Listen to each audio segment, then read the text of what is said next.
At a very young age, I was told that I was a leader.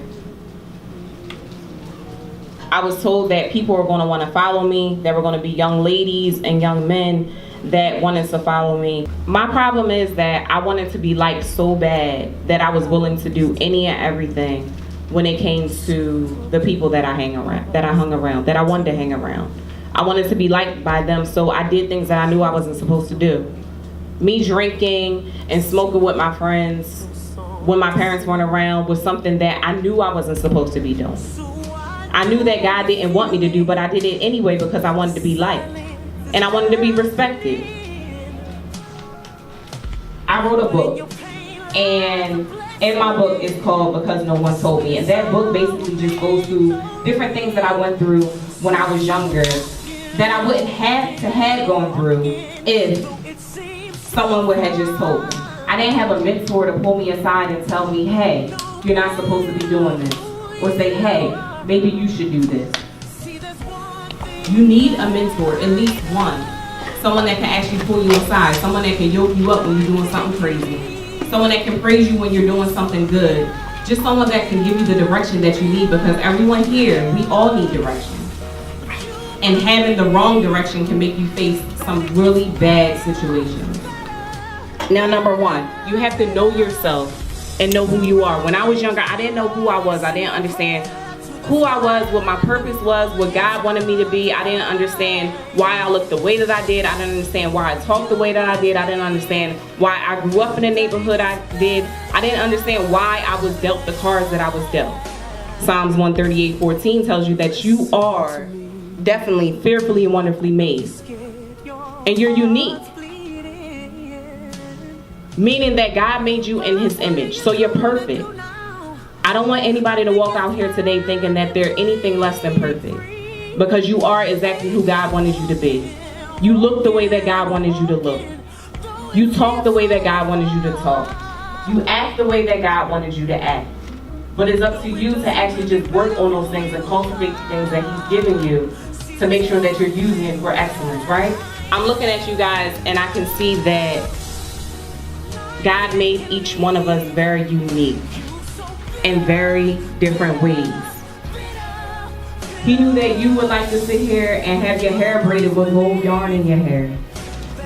He knew that you would like 2 French braids in your hair and you would like your glasses that have a little bit of pink under the bottom. Everything that you're doing, whether it be good or bad, are choices that you can all change. So you have to run your own race. You can't allow people to push you when you're not ready to be pushed. You can't allow people to influence you when you're not ready to be influenced. When I was younger, the things that I did was based off of me just doing things that I just wasn't ready for. It led me in a bad direction, a really bad direction. I wound up losing my virginity early. I wound up being sexually abused early, or at all. And I also stared death in the face a couple of times, just because I wanted to be hard-headed. Because I wanted to do things at the time that other people were doing things. Things that weren't ready and weren't meant for me to do at that time. If we were to boil it down to why we were making the choices that we make, we can honestly say that acceptance and fear is one of them. Those are the main 2 factors as to why we make the choices that we make. You either want to be accepted or you fear being different. When I was younger, I was hard-headed, right? I didn't want to listen to anybody. I didn't want to listen to the things that they were telling me to do. So I was kind of like this rock.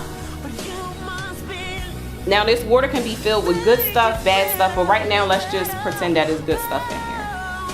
So everything that was around me that people were telling me to do, that sometimes I would hear the right things to do, it was kind of just falling off, right? You see it falling off. So that's what happens. When you're hard-headed and when you act the way that I did, nothing stays with you at all, no matter what it is.